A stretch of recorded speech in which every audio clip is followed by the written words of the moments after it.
ای بهار آرزو بر سرم سایه فکن،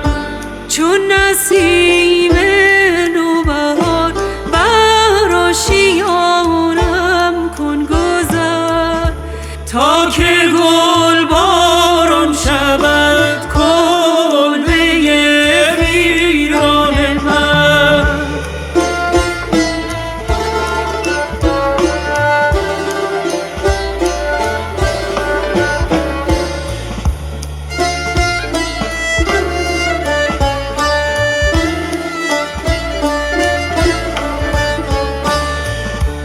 تا بهار زندگی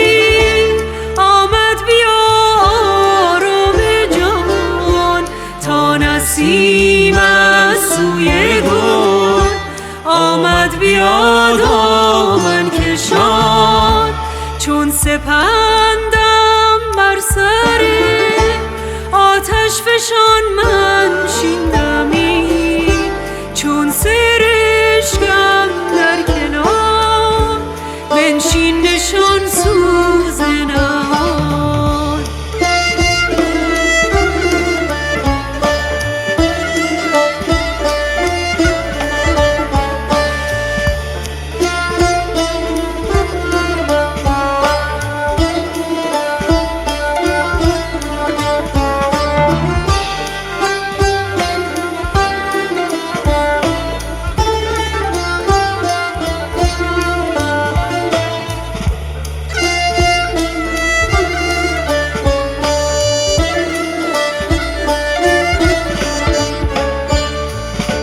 تا بهار دلنشین آمده سوی چمن، ای بهار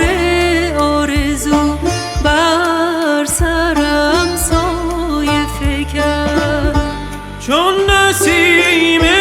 نوبهار بر آشیانم کن گذر،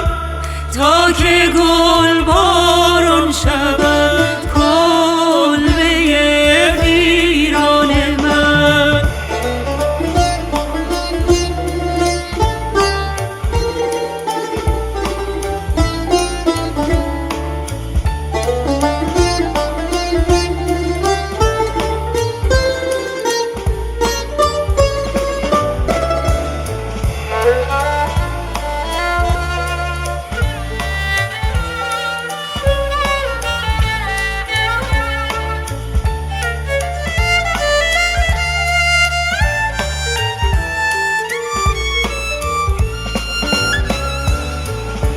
بازا ببین در حیرتم،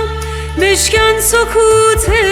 خلوتم، چون لاله تنها ببین بر چهره داغ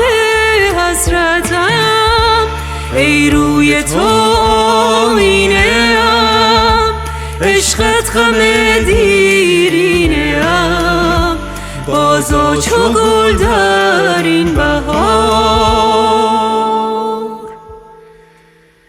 سر را به